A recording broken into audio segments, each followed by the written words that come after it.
नेहा सेठ, आप सबकी जोरदार तालियों के साथ, क्योंकि ये दायित्वों का निर्वहन करने के लिए इन्हें चुना गया है। ये सभी नवचयनित शोधार्थी हैं जिन्हें विकास कार्यों के लिए चुना गया है। समर्थ शर्मा और इसी क्रम में पंकज वर्मा भी आ जाएं। अभी आप यहीं पर रुक जाएं प्लीज। समर्थ शर्मा को बहुत बहुत बधाई। पंकज वर्मा नवचयनित शोधार्थी, 2 हफ्ते की ट्रेनिंग के बाद आप सबको चुना गया है। उपकारी नाथ त्रिपाठी जी, आप सबकी जोरदार तालियों के साथ, ये सभी एक समृद्ध और समर्थ भारत की आधारशिला के तहत अपना कार्य करने जा रहे हैं। बहुत बहुत धन्यवाद माननीय आप सभी को। अंत्योदय से अर्थव्यवस्था तक, इंफ्रास्ट्रक्चर से इंडस्ट्री तक, कामगार से किसान तक, सुरक्षा से शिक्षा तक, माननीय मुख्यमंत्री महोदय के कुशल मार्गदर्शन में हर क्षेत्र में नया उत्तर प्रदेश नव निर्माण की स्वर्णिम पटकथा लिख रहा है। मैं बहुत ही आदर के साथ आप सबकी शुभकामना रूपी तालियों के साथ माननीय मुख्यमंत्री महोदय माननीय श्रीमान योगी आदित्यनाथ जी से विनम्र निवेदन करती हूं कि आज के इस शुभ मौके पर अपने आशीर्वचनों से हम सभी का मार्ग प्रशस्त करने की कृपा करें। धन्यवाद। उत्तर प्रदेश मुख्यमंत्री फेलोशिप कार्यक्रम में आज के समारोह में मंच पर उपस्थित प्रदेश सरकार में मेरे वरिष्ठतम सहयोगी उप मुख्यमंत्री श्री केशव प्रसाद मौर्य जी, उप मुख्यमंत्री श्री ब्रजेश पाठक जी, प्रदेश शासन के वित्त और संसदीय कार्य के मंत्री माननीय श्री सुरेश कुमार खन्ना जी, प्रदेश के मुख्य सचिव श्री दुर्गा शंकर मिश्र जी, कृषि उत्पादन आयुक्त श्री मनोज कुमार सिंह जी, अवस्थापना व औद्योगिक विकास के आयुक्त श्री अरविंद कुमार जी, मुख्यमंत्री के सलाहकार श्री अवनीश कुमार अवस्थी जी और इस कार्यक्रम के संयोजक, आयोजक, नियोजन विभाग के सचिव श्री आलोक कुमार जी, आज के इस कार्यक्रम में उपस्थित है प्रदेश के 100 आकांक्षात्मक जनपदों से जुड़े हुए खंड विकास अधिकारीगण, 100 चयनित मुख्यमंत्री फेलोशिप कार्यक्रम के शोधार्थीगण, उत्तर प्रदेश शासन के विभिन्न विभागों के विभागाध्यक्ष और अपर मुख्य तथा प्रमुख सचिवगण और उपस्थित भाइयों बहनों, आज का दिन उत्तर प्रदेश की दृष्टि से बहुत महत्वपूर्ण है। जब प्रधानमंत्री मोदी जी के मार्गदर्शन और प्रेरणा से उनके विजन को जमीनी धरातल पर लागू करने की दिशा से 100 सीएम फेलो को हम लोग आज यहां पर एक प्रकार का नियुक्ति पत्र प्रदान कर रहे हैं, जिन्हें 100 आकांक्षात्मक विकास खंडों में जाकर के वहां की टीम के साथ मिलकर के नियोजन विभाग के डैशबोर्ड के साथ अपने आप को जोड़ करके प्रतिदिन की गतिविधि को अपलोड करना और वहां की प्रतिदिन की विकास की यात्रा के साथ सहभागी बनना है। मैं सबसे पहले इस आयोजन पर आप सबका ट्रेनिंग का कार्यक्रम संपन्न हुआ है, इसके लिए हृदय से बधाई देता हूं, आप सबका अभिनंदन करता हूं। आज का दिन ये उत्तर प्रदेश के लिए ग्रामीण विकास की दृष्टि से बहुत महत्वपूर्ण है। हम सब जानते हैं कि उत्तर प्रदेश देश की आबादी का सबसे बड़ा राज्य है। 24 से 25 करोड़ की आबादी देश की अकेले उत्तर प्रदेश में रहती है और उत्तर प्रदेश की अर्थव्यवस्था एक ग्रामीण अर्थव्यवस्था है। 1 लाख से अधिक हमारे पास राजस्व गांव हैं, 58,000 से अधिक ग्राम पंचायतें हैं, 75 जनपद हैं, 826 विकास खंड हैं। इन सभी को अगर ध्यान में रखेंगे तो देश के अंदर ग्रामीण अर्थव्यवस्था वाला कोई राज्य है जिसकी आज भी 75% आबादी ग्रामीण क्षेत्र में निवास करती है और वहां की अर्थव्यवस्था का आधार वहां की ग्रामीण अर्थव्यवस्था ही है।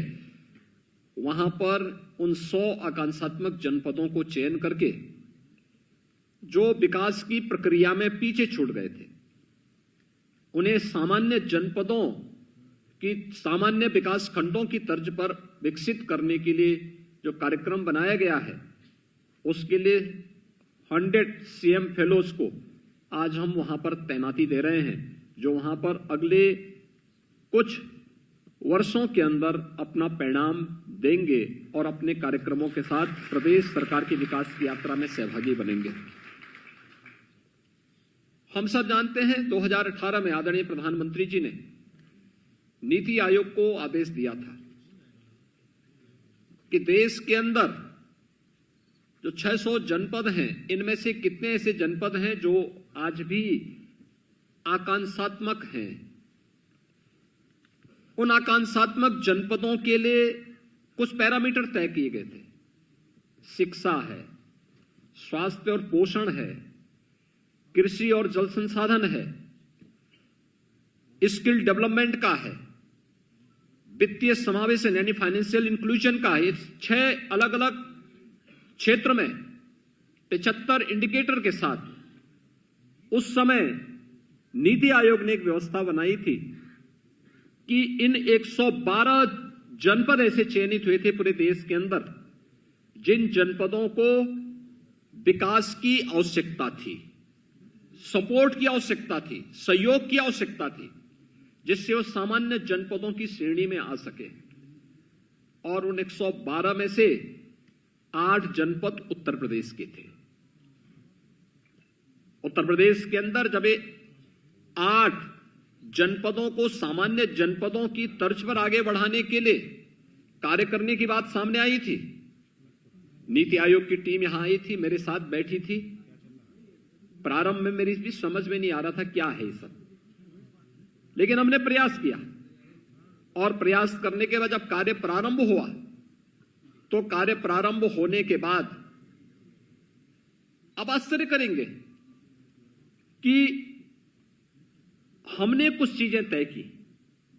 मैं अपने उस समय मंत्रिमंडल के सभी सहयोगियों के साथ बैठा, सरकार के सभी अधिकारियों के साथ बैठा और हमने कहा सबसे पहली शर्त तो होनी चाहिए कि वहां पे पूरा मैन पावर हो, वहां पे अधिकारियों की कमी न हो, शिक्षा में, स्वास्थ्य में, कृषि विभाग में, जल संसाधन विभाग में, स्किल डेवलपमेंट के लिए वहां पर कुछ कार्यक्रम हम चलाएं। अन्य क्षेत्रों में भी जो हमारे वित्तीय समावेशन के लिए बैंकर्स के साथ हमारी बैठकें होती थी, नियमित बैठकें होती थी, मैं स्वयं उसकी समीक्षा करता था और मुझे प्रसन्नता है ये बताते हुए कि जब इसके परिणाम आने प्रारंभ हुए, यद्यपि हमने वहां पे कोई सीएम फेलो नहीं तैनात किया था, कम जनपद थे, 8 ही जनपद यूपी के थे, लेकिन हमारी टीम ने, प्रशासनिक टीम ने बहुत अच्छा काम किया और उसका परिणाम क्या आया कि देश के अंदर जिन 10 जनपदों ने सबसे अच्छा काम किया, उन 10 जनपदों में से पहले 5 जनपद उत्तर प्रदेश के थे और टॉप 20 में उत्तर प्रदेश के सभी 8 के 8 जनपद थे।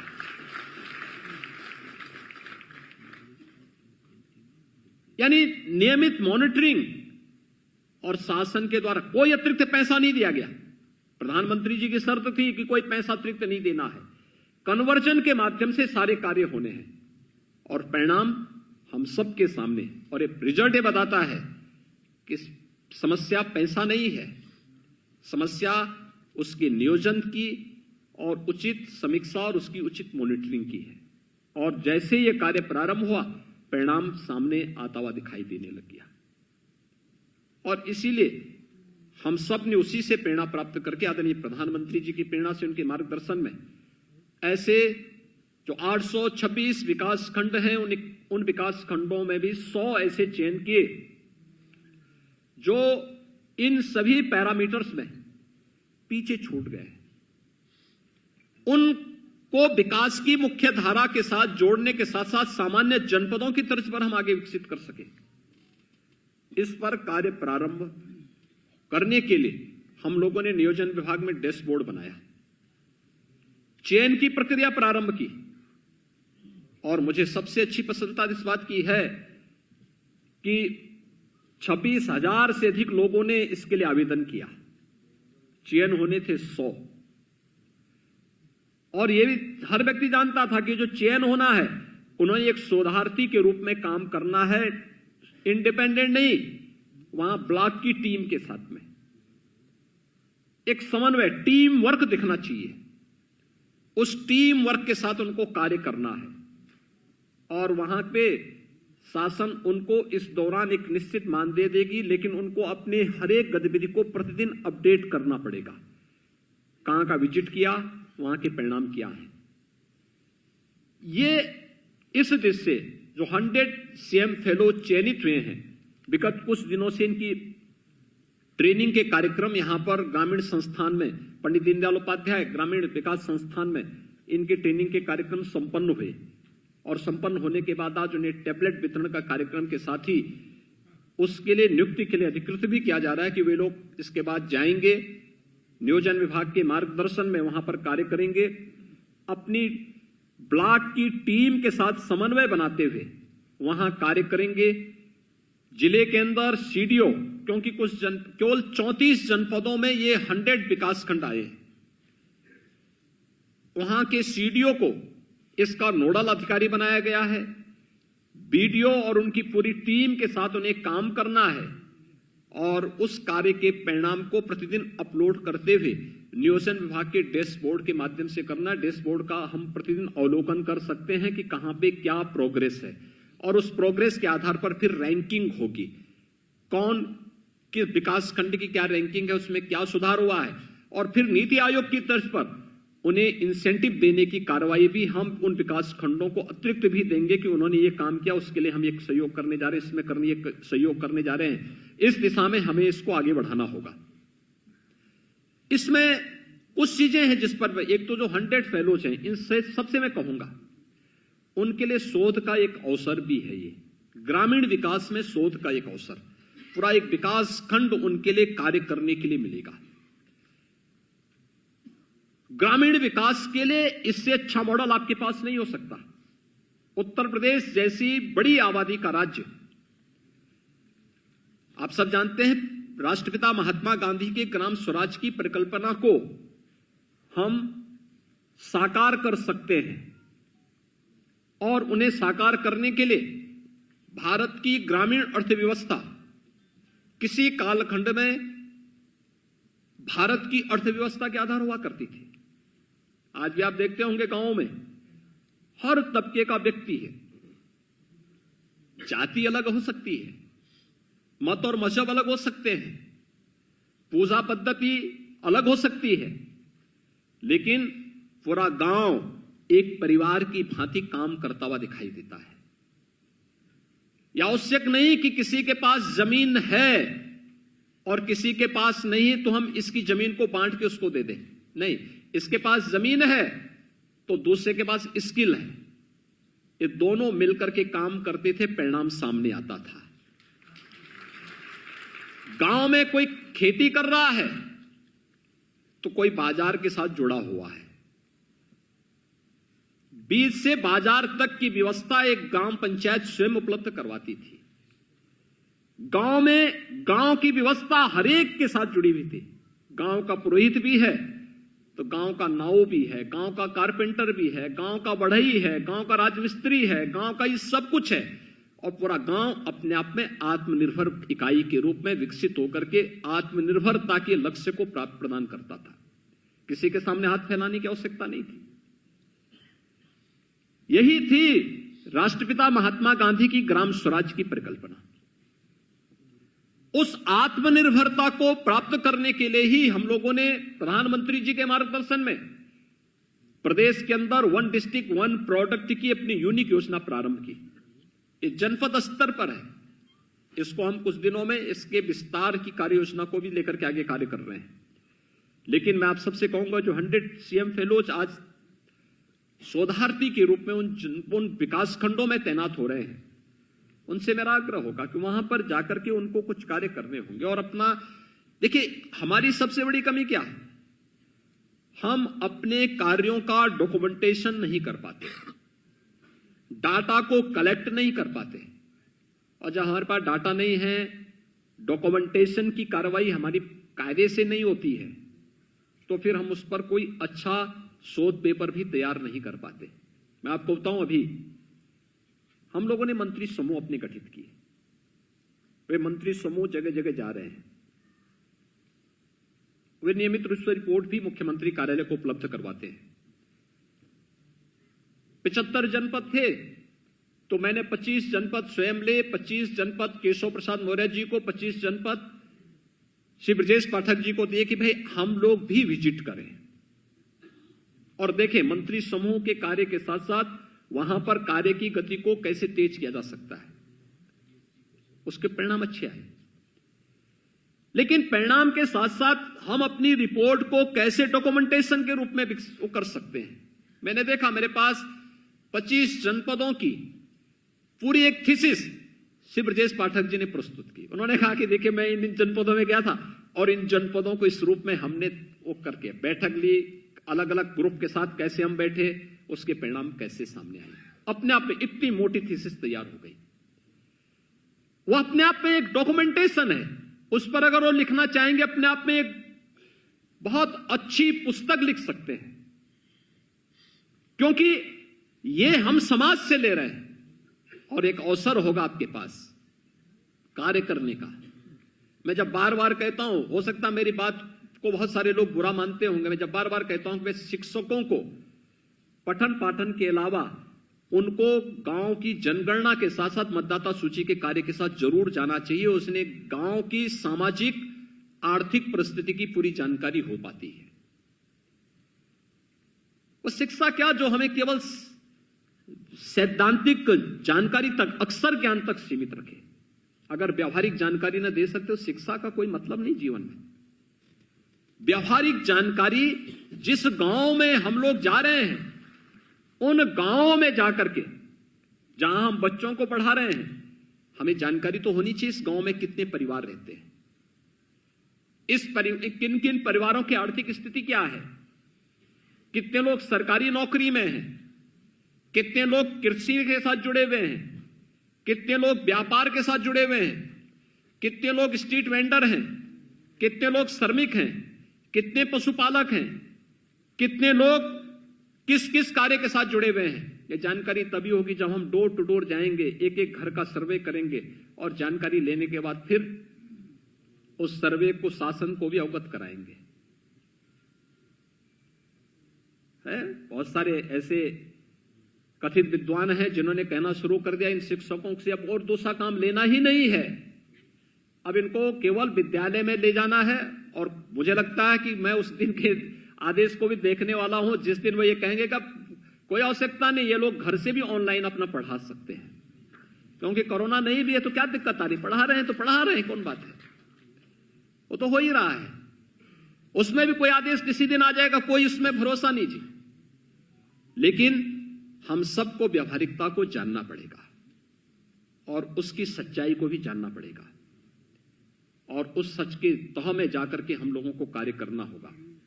और इसलिए 100 जो शोधार्थियों को आज हम भेज रहे हैं, उनसे मैं एक आग्रह करूंगा कि अगला 2 साल 3 साल तक उन्हें उन विकास खंडों में कार्य करना पड़ेगा और कार्य करते हुए अपना परिणाम देना पड़ेगा। और जब वहां पर जाएं तो एक अपना अच्छा शोध ग्रंथ भी लिखें ग्रामीण विकास पर, क्योंकि आप में से मैं देख रहा था ज्यादातर लोग पीएचडी हैं, एमटेक हैं, एमफिल हैं, और आपके लिए एक अवसर होगा, क्योंकि आपका यह शोध ग्रंथ अपने आप में, देखिए, लिखने की सीखने में, किसी भी उम्र में सीखने में कोई गुरेज नहीं होना चाहिए, कोई परहेज नहीं होना चाहिए। हमें हर दिन, हर उम्र हमारे लिए सीखने की होती है, कुछ नयापन देने की होती है। भारत की परंपरा तो यही कहती है कि आनो भद्रा कर्तो यंतो विश्वत, यानी ज्ञान की परंपरा जहां से भी आ सकती है, ज्ञान की उस धारा के साथ हमें अपने आप को जोड़ना चाहिए, और ज्ञान की उस धारा के साथ जोड़ करके आप अपने आने वाली पीढ़ी को बहुत कुछ दे सकते हैं। जो 100 सीएम फेलोज आज यहां पर हम भेज रहे हैं 100 विकास खंड के लिए, जो आकांक्षात्मक विकास खंड है, इन 100 विकास खंडों को हमें एक नई ऊंचाई तक पहुंचाना है, सामान्य जनपदों से भी अच्छी श्रेणी में पहुंचाना है। हमारे विभागों के अपर मुख्य सचिव, प्रमुख सचिव और विभागाध्यक्षगण भी हैं, मैं उनसे कहूंगा कि वे सुनिश्चित करें कि 100 विकास खंडों में पूरा मैन पावर रहे, कहीं भी मैन पावर की कमी न हो। 100 विकास खंडों के जो सीएम फेलोज वहां जा रहे हैं, इनके लिए आवासीय व्यवस्था जिला प्रशासन उन विकास खंड मुख्यालयों पर करे, और वहां पर एक सुरक्षित और अच्छा वातावरण उन लोगों को दें। उन्हें वहीं से फिर पूरे विकास खंड का भ्रमण विकास टीम के साथ और अकेले भी जाकर के करना होगा। इस बात की ट्रेनिंग उन्हें पिछले कुछ दिनों की ट्रेनिंग के दौरान दी गई होगी, और मैं आपको इस बात के लिए आश्वस्त दे रहा हूं। मैं यहां चीफ सेक्रेटरी भी बैठे हुए हैं, नियुक्ति विभाग के हमारे अपर मुख्य सचिव और अन्य अधिकारी गण भी हैं, कि जो 100 सीएम फेलोज होंगे, एक नया प्रयोग होगा।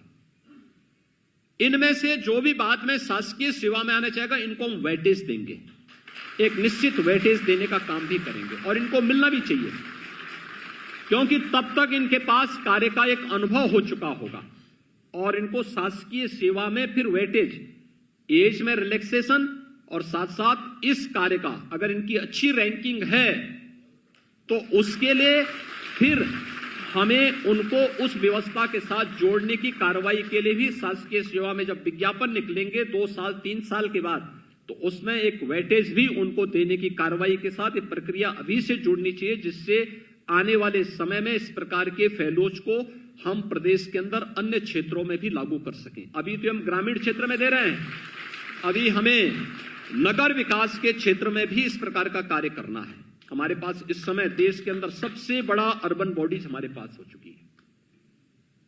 अर्बन बॉडीज का मतलब यानी 763, और मेरा अनुमान है कि कुछ समय के बाद ये बढ़कर के 800 क्रॉस करेगा। लेकिन अभी भी वहां बुनियादी सुविधाओं का अभाव है। हम इन नगर निकायों को आत्मनिर्भर कैसे बनाएंगे, जनता को बुनियादी सुविधाएं कैसे उपलब्ध करवाएंगे, ये इस दिशा हम उस पर कार्य करेंगे। मैंने औद्योगिक विकास विभाग को भी कहा है कि प्रदेश में निवेश के लिए भी कुछ फेलोज हमें रखने चाहिए, आईएम से जुड़े हुए हों, आईआईटी से जुड़े हुए हों, विश्वविद्यालय से जुड़े हुए हों, ऐसे 50 हो, 100 हो, उनको हम जोड़ें और एक एक निवेशक के साथ उन्हें जोड़ें। निवेशक ने आवेदन किया, आवेदन उसका पर्याप्त है, फिर शेष कार्य हमारा फेलो यहां पे करेगा। उसको जब तक कि उसकी फैक्ट्री का भूमि पूजन का कार्य और उसका कार्य शुभारंभ न हो जाए, तब तक की निगरानी का काम और उसको अपडेट करने का काम और फेलो स्वयं ही करे। इस दिशा में औद्योगिक विकास को भी इस विभाग के साथ आगे बढ़ने की आवश्यकता है।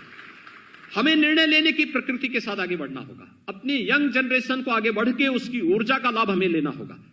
और जब भी हम इस कार्य को करेंगे, हमारी जो प्रतिभावान युवा शक्ति है, जो आज दुनिया के सामने अपनी प्रतिभा और अपनी ऊर्जा का लाभ दे रहा है, इसकी प्रतिभा और ऊर्जा का लाभ अगर उत्तर प्रदेश को प्राप्त होगा, उत्तर प्रदेश को देश की नंबर 1 की अर्थव्यवस्था बनने में कोई देर नहीं लगेगी। नंबर 1 की अर्थव्यवस्था बनने में हमें कोई देर नहीं लगेगी। इस कार्यक्रम को हम आगे बढ़ाएंगे इस विश्वास के साथ। मैं 100 जो सीएम फेलोज हैं, जिन्हें आज 100 आकांक्षात्मक विकास खंडों में जाकर के अपने कौशल का परिचय देना है। उनके प्रति अपनी शुभकामनाएं देता हूं। आप सबको दीपावली की मंगलमय शुभकामनाएं भी देता हूं और विश्वास व्यक्त करता हूं कि आप सभी में एक स्वस्थ प्रतिस्पर्धा विकसित हो, एक स्वस्थ प्रतिस्पर्धा विकसित हो। और मेरा यह मानना है, कार्य करने की उम्मीद वहीं पे होती है जहां पर पहले न हुआ हो या जहां पर लोग कम विकसित हुआ हो। आपको उस कंपनी के दो उन एजेंट्स की जानकारी होगी जिनको कंपनी ने चयन तो किया, लेकिन चयन करने के बाद जब उनसे पूछा गया कि भाई आप कैसे कार्य करेंगे, भ्रमण करने के बाद उनका इंटरव्यू लिया जा रहा था। 2 लोग थे, दोनों में से दोनों ने अलग अलग वक्तव्य दिए। एक ने कहा, जूता बनाने वाली कंपनी थी, तो उसने कहा साहब यहां पे जूता फैक्ट्री चल नहीं पाएगी। तो उन्होंने कहा क्यों? कहा साहब यहां कोई जूता पहनता ही नहीं है। दूसरे से पूछा गया, उसने कहा कि चयन एक का होना था। उसने कहा साहब यहां पे फैक्ट्री बहुत अच्छी चलेगी क्योंकि यहां किसी के पैर में जूता नहीं है, और जब हम बनाएंगे उसका प्रचार प्रसार करेंगे, हम उसको पहनने का अभ्यास करवाएंगे तो ये जूता खूब बिकेगा। और उस 2 सेकंड वाले का ही चयन हुआ जिसने कहा साहब यहां पे चलेगा क्योंकि यहां संभावना है, और वह संभावना आपके लिए अपने आप को, अपने कौशल को दिखाने का एक अवसर 100 विकास खंडों के अंदर 100 सीएम फेलोज को उपलब्ध कराया जा रहा है। आप सभी के प्रति मेरी शुभकामनाएं हैं। धन्यवाद। जय हिंद। बहुत बहुत धन्यवाद माननीय मुख्यमंत्री महोदय, आपके प्रेरणादायी उद्बोधन और बहुमूल्य सुझावों के लिए।